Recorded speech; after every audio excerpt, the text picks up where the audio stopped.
Hey, hey, hey. Alright, so I pretty much completely missed the window to get any sort of Game 1 recap for the Bucks and Hawks series. So I'm just going to treat this as a sort of preview for Game 2 and the rest of the games from here on out. And basically just go over takeaways from Game 1, what to expect for the coming games. And yeah, I think we got a good series ahead of us yet again. So obviously the Hawks steal Game 1, and I was weirdly surprised, but not too surprised. I think more surprised by just the lack of conviction that the Bucks are playing with, especially at the end of the game. But just not surprised because we saw Atlanta do the same thing to Philly in the second round.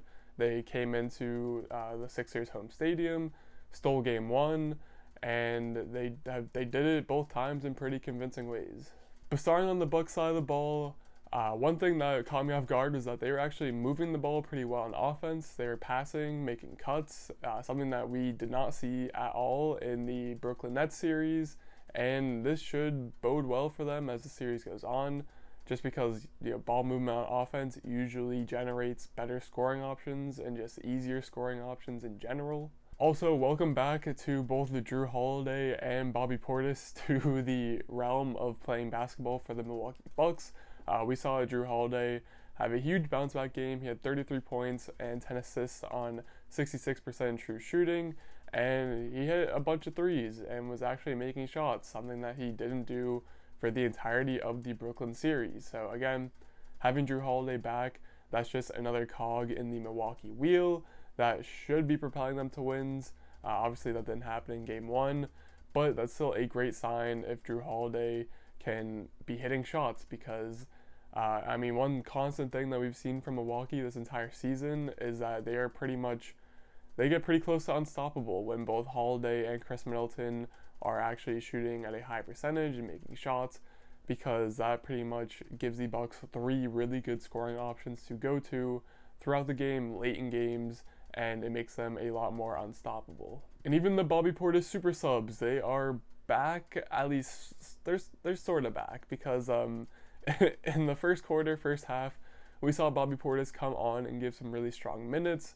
Overall, he scored 11 points in 14 total minutes, and again, he was another guy who didn't get pretty much any run in the Brooklyn series after like Game 2 or 3. So to see him making some more impact on the court is definitely a good sign, because they were really missing his scoring boost off the bench in the Brooklyn series. So if he can come off the bench and actually give them some scoring production for the bench units, that's going to be huge in the Atlanta series. And I say they're sorta back because while he does bring you the scoring off the bench, he also brings you a huge lack of defense off the bench, and that was very, very much noticeable when Trae Young was putting him into pick and roll scenarios, because he was just getting absolutely carved up in the drop, and Trae Young was pretty much getting whatever he wanted whenever Bobby Portis was on the defensive side of a pick and roll. And while we're on the topic, now would probably be a good time to bring up the fact that the Giannis at the 5 lineup will probably be seeing a whole lot more run in this series than it did in the Brooklyn one. And we even saw it in the first game. Coach Bud actually made a pretty good adjustment. He decided to not play Bobby Portis or Brook Lopez for the entirety of the fourth quarter, and it was a good idea for Bud to not go back to bring a traditional center onto the court in the fourth quarter, because again, the Trae Young pick and rolls were just getting whatever they wanted, whereas having Giannis at the 5 is definitely a much better option to defend that. This also forced the Hawks away from their 3 big lineup that they've been liking to run at the end of games.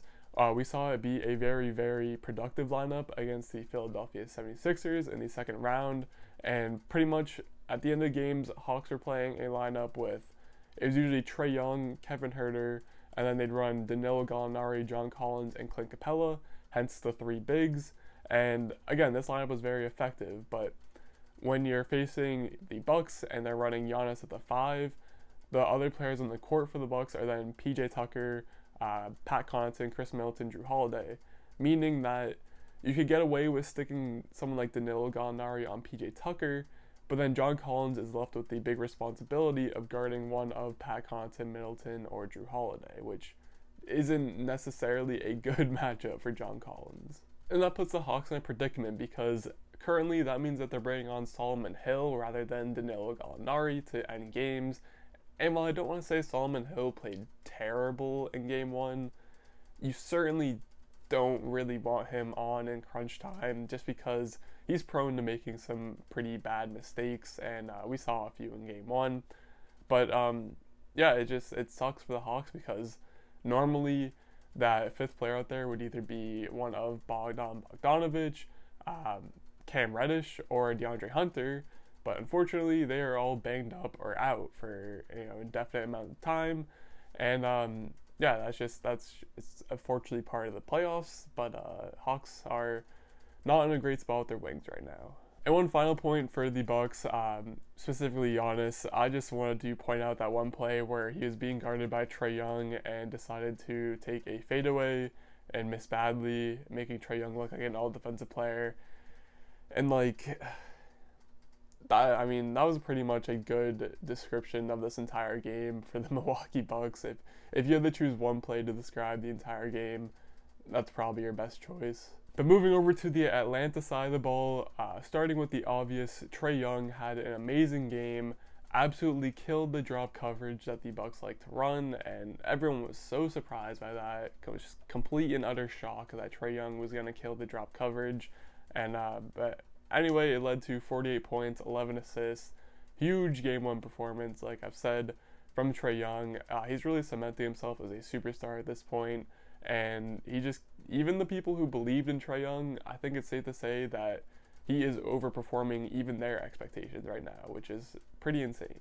And the best part of it all is he's doing it in his typical Trae Young fashion, whether it was him just wildly throwing a lob off the glass to John Collins in traffic, or shimmying before he hits the three after crossing Jrue Holiday into oblivion. This is what NBA fans want. I mean, whole ratings discussions just whack right now, but what the fans want to see is entertainment, and that's exactly what Trae Young is bringing to the table. He's bringing a underdog team to the Eastern Conference Finals. They're one of the last 4 teams remaining, and Trae Young is still that same guy, making crazy highlight plays while also putting up big numbers and backing his talk with his game. And again, this is what NBA fans want to see. One thing to note though for Trae Young is that if you were to divide up his 48 points into 2 halves, you'd see that he had 25 in the first half and 23 in the second half, which might not seem like a terrible thing, but then you look closer at the shooting efficiency for each half, and you'd see that he shot 74% true shooting in the first half compared to 51% true shooting in the second half. So clearly, even though he scored the same amount of points, there was a pretty solid difference in how effective Trae Young actually was at scoring the basketball. And while it might have just been some late game fatigue setting in, I think the fact that Bud played a lot more Giannis at the 5 in the second half than the first half is also a big factor into why Trae Young was less efficient in the second half. While the pick and rolls that Trae Young and the Hawks were running in the first half were pretty much working every play, in the second half, when Giannis was at the 5, it allowed him to either play at the level or just fully switch on the Trae Young. And I mean, even with Trae Young being the great scorer he is already at the age of 22, having Giannis guard him is not ideal at all. And you can even tell in the first couple of possessions where they ran a pick and roll involving Giannis guarding the screener, you could tell that Trae Young got him switched on, and he just decided to pull up from like 35 rather than attack Giannis, just because he knows in the back of his head that he's not going to get a good shot attempt trying to attack Giannis at the rim. So even though Trae Young did have an all-time performance in this game, I would fully expect him to slow down a little bit in the coming games, especially if the Bucks continue to employ the Giannis at center lineups in the second half. Because you could just tell there was a huge tonal shift in the way that Trae Young played, depending on what lineups the Bucks were running. And then on the defensive side of the ball for the Hawks, you could tell that they really just don't have a great answer for Giannis. They tried sticking Solomon Hill on him for a few plays, but Solomon Hill just got bodied into oblivion. Clint Capella was probably guarding him the most, and while Clint Capella is a great defender and a pretty solid matchup for Giannis, he can also get kind of exposed because Giannis, when he's able to pull Capella out of the paint, he becomes a lot less effective as a defender, Giannis can go right by him pretty easily just because he's quicker and a little more agile on his feet. Because, I mean, Clint Capella, he's a great rim protector. But again, when he gets pulled out of the paint to guard players, that is where he's at his weakest on the defensive side of the ball. But one player who actually did have some good run against Giannis in the limited minutes he had was rookie Onyeka Okongwu. He was able to both stay in front of Giannis and not get bulldozed over by Giannis when he drove to the rim. He even was able to knock the ball away a few times. And he's definitely someone that I'd be looking forward to if I'm the Hawks, to see if he can do a good job on Giannis as the series goes on.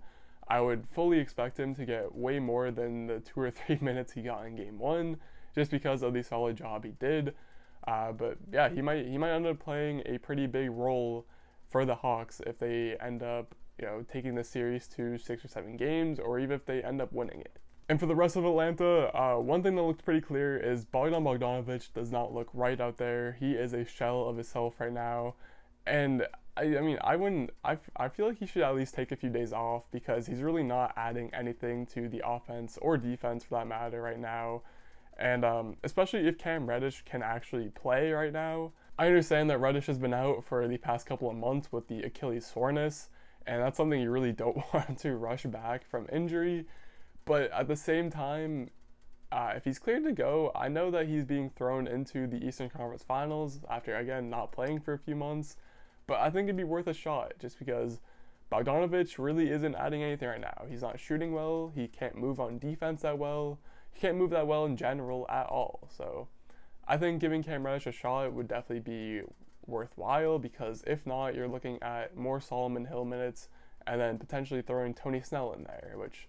I mean, no slander towards Tony Snell, but I'd way rather give Cam Reddish a chance first. And last quick point I want to throw out there is I continue to enjoy watching John Collins play basketball. He just brings such a high energy to this team and makes so many highlight level plays that he is just an instant spark plug. He can switch momentum at the snap of a finger. He's one guy that I'm very interested to see what happens in free agency this offseason because I could definitely see a team throw potentially like 18 to 20 mil at him, and I'd be very interested to see if the Hawks think it's worthwhile to match because I could definitely see them moving on to save money for the future and for some of their other players that they're going to have to pay later on down the line. Overall though, going forward in the series, I don't at all want to doubt the capabilities of the Atlanta Hawks. I think that they've definitely proven themselves to this point in the playoffs after now winning a game against what are probably the title favorites in the Milwaukee Bucks. They take Game 1, so they should definitely get a ton of credit for the work they've done.